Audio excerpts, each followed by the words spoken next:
Hi, everybody, and welcome back to yet another cracking edition of The Matt Brown Show. This is the Secrets of Fail series where we are talking to successful CEOs and entrepreneurs all about their epic business blunders. And with us in the hot seat today is Kris Miller. She is the CEO of healthymoneyhappylife.com. Kris, welcome to the show. Thank you for having me. Pleasure to be here. Yeah, man. Well, you know what's coming, right? So let's start with the elevator pitch. What are you guys up to over there? Well, Healthy Money, Happy Life. I am a legacy wealth strategist. So I've been in practice 33 years and helped over 6,000 people. And those that have done healthy money, no one on my watch has ever lost one dime in any market risk. That's impressive. So what does it take to become one of your clients? Who do you typically work with? Well, it seems like I'm working with busy CEOs, entrepreneurs, a lot of women, and a lot of nice men. And like I said, I've gone through all the different ages. When I first started, it was seniors. And then the next thing I knew, people were coming in my office, starting the retirement plan at 50 and 60. And then I realized, you go to school, learn how to make money, get out of school. What do? Go make money and give it to somebody else to gamble. And then it's like a roulette wheel. Will it be up or down when you retire? And after, a few decades of that, it's shocking how much people end up losing their assets before they pass away. It's crazy. Did you say losing their asses? Well, that's about it. Their assets with a T, because they spent their whole life moving their to get those assets, right? It's kind of similar, right? When you get those assets in shape, and health is wealth, then you have harmony. It's, synchronized, right? It works together. So it isn't just all about money, because money's just energy, but it's getting the health and the wealth of the finances in order so you can have peace of mind, not worry about the next crash, right? Well, congrats, 30 years of doing anything, especially one thing, is pretty amazing. But it blows my mind, seriously. I know, right? Oh my gosh. And also to keep it alive for 3 decades is a pretty special thing. That's like legacy business. It's a living legacy, thank God. That's what it is. Absolutely. Yes, sir. So Kris, let's get into the meat and the potatoes, shall we? What is your epic story of fail for our audience around the world today? Well, I don't know how far you want me to go back, right? Well, I'll go back a little bit, maybe several decades. I'm a singer-songwriter too, and I was blessed to download lots of songs, so Kris Miller music. But what happened in the 80s, when they used to make, records, plastic vinyl records, I got a record deal. And what happened was that I was literally living on the road in faith, walking down the road, white robe, bare feet, nomadic, just like Jesus 2,000 years ago, okay? And during this time, I received all of these songs, and we sang, we had a choir, and next thing I knew, it's God says, go to Hollywood, make a record. Like, what? And there I was, knocking on the record label's door, and there was like 7 sisters, and we just sang right on the spot, got a record deal, and next thing I knew, I was like, in a mansion and doing TV and doing radio and had everything, right? And then the ego monster came and got me. And that's when I had my big fail. I started doing everything that everybody does in Hollywood, right? Bad stuff, not good. And I ended up losing my voice, my family, and my friends. I ended up homeless. And I hit the ground. And I did drugs and I did alcohol. And I had never done them when I was a kid. But I went through all that and I wasn't able to get off of it. I got stuck, right? And so I ended up having a life-changing moment. And when I got incarcerated and locked up, and because I couldn't stop the drugs, and I ended up going to fire camp. And the next thing I know, man, I looked down at my feet, and like 1 minute I was barefoot, right, walking in faith, and the next minute I looked down and I had these big black hunking leather boots, and I was walking on hot coals. Yeah, hot coals. And I looked down, steam is coming up over my feet. I went, oh my, I was like in purgatory. And that's when I had my Jesus moment. Seriously, I was like, okay, I need a Messiah because I am a mess. And it happened. I shifted, right? I changed, I repented, said, you know what? I ain't gonna go back to what I was. So I studied law, became a paralegal, got out, worked with a paralegal, and then I was working with an attorney, and this little senior citizen lady was in there, and all she had was a car and a house. 1991 or two. He wanted to charge her $5,000 for a living trust. And I said, hey, can you give her a deal? He looked at me like, no. And was like, whoa. I said, bye, I'm out of here. And that's how I started my business. We started doing revocable living trusts for $199. And these attorneys wanted it. And they tried to, but I wasn't doing anything wrong.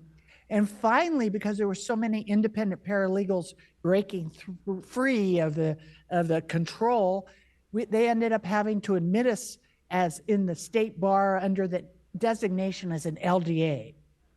That's right, legal document assistant, so they could get more fees and insurance and all of that. But we did a trend. We did break the market and get the information out there, because the things that I talk about, they've been around since the Middle Ages, but only the rich people knew about them. What an incredible story, man. That's amazing. Well done. That's seriously cool. I've gone through long periods of sobriety also, because I have a very addictive personality, so I tend to abuse stuff, you know what I mean? Yeah. Like whatever Yes, it I is, do. like Yeah. especially substances. Like there's Yeah. only one way. I must Right. find the end. But thankfully I have it just enough to not, be like hard, like have to be saved. Yeah. So I'm very aware of who I am and why. And I've known a lot of people in recovery. Like I've gone to lots of meetings. Like I understand the process, and I also understand how rare it is for someone to rebuild their life afterwards. Whether Yeah. whether they become religious or not, or whether they just have a good orderly direction, like God, whatever that is. But it's a very, very hard thing to stop, right? Like that train, once it starts snowballing. And what I find truly inspiring is like you've stayed there, right? And you've now, over 30 years, you've actually really made a dent in the world and left the world in a better place. And I think that's truly inspiring. But I am curious though, to know what you learned through that whole experience. Like, what do you take forward with you? The real value, especially now at this time in my life, when I look at people that I meet, the heart connections, that meeting someone and caring and loving for that person, it's like my value. That's my money. And when I meet someone like you, where I've actually, you get what I'm saying, and you can relate, right? You've been there, and you're my brother, right? We're all family. That's real. This separation and the thing that try to pull, that's a big lie. So I like breaking through the lie and just being real.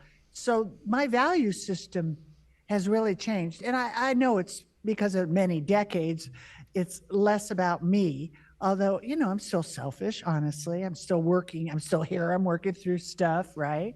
I'm not all there. But the value of what is really reality. So we only have so much time. And to me, the value is, what can I contribute? So about halfway through in my business life, I looked at my business, and very successful. And then, hey, you can only drink one cup of coffee at a time, right? Yeah. So it was like, take the energy, take that gift of that business and give back. So how can I take what I do and help lots of people? So that's where I'm at right now. Like I have, program, create income you'll never outlive, and things that I can empower people so they can live this enlightened life that we're all supposed to be living. So true. Hey, so Kris, if you could get into the Matt Brown Show time machine and do things differently, like what would you do differently? If you think about it, I mean, you can pick a moment in time like that story, or maybe over the last 30 years. Is there something you would do differently, and why? It almost, yeah, there's a lot I do differently, but what comes up almost makes me want to cry, because it hits me of, like there's my grandmother. I was so preoccupied with myself. Like, why didn't I take time to be with her when she was there, right? And people that I've loved, I wasn't taking the time to be with those that were around me. And I'm still that way. I'm just like working. But the value of the people around us That would be one. Second would be stop worrying so much. Everything that I worried about, I can't even remember anymore, and it didn't happen anyway. But now that's, 6 decades, okay, to come to that place. I have not been there most of my life. And so I worry less, stress less, have more joy, and be intentional about it. Yeah. I think like every day we're writing a check to regret, right? And Yeah. someday when you when you get old enough, like you're gonna have to cash that check in. So Yes, the point sir. is not to keep adding into that credit column too much if you can. If Right. you can avoid it, make Right. better choices. Really, quite frankly. Kris, what is your advice to other CEOs or entrepreneurs out there about the process of failing, right, and in That's becoming good. successful? That's really good because and my clients are busy CEOs and entrepreneurs, is that everybody's just so busy with their businesses that they don't even take the time inside of their own businesses. A lot of people just make their money and invest it back in their business, and they're not set up. You should start setting up at age 20 now. The younger guys are going to have a harder problem because all the older guys are making a mess. And that mess is not going to be a very good economy for a while. It's going to be a mess. The whole system is changing. So you got to take time out of your life to assess, to learn about creating income you'll never, set things up, make sure you have protection from catastrophic illness, make sure you're set up as they reset the currency, they're resetting the health. You've got to make sure that you can survive inside of a system that is killing people, basically. And it's so there's sort of like two civilizations. The one that's the messy one, and then there's another one that's like the phoenix that's going to arise and resurrect and change the world. And there will be peace on earth. There'll be a few wars, but it will happen. There will be peace on earth, but there's a lot of hell to go through first. So while you're in your business, take time out to plan. I mean, a lot of people don't even have key man insurance. They don't have a living trust. They don't have their assets. Everything you have, I bet you, is in the stock market. Guess what? It's changing, and you're going to wake up and it'll be 40, 60% less. This is not 2008. This is the reset of currency. So this is a different dance than people think, oh, we're in a recession. And yeah, but this is a different dance than the 2008. So pay attention. Such good advice. What about books, tools, and resources you recommend, Kris? Well, I recommend my book, 3 Secrets for Safe Money and a Fabulous Future, right? Ready for pre-retirement, plan retirement early. So, if you start now, you really need to, I talk about it, taking a retirement planning holiday. So I was in Washington, D.C. speaking to the U.S. government, Financial Officers Association. These guys were handled the billions and trillions of dollars, like, really fancy kind of dudes.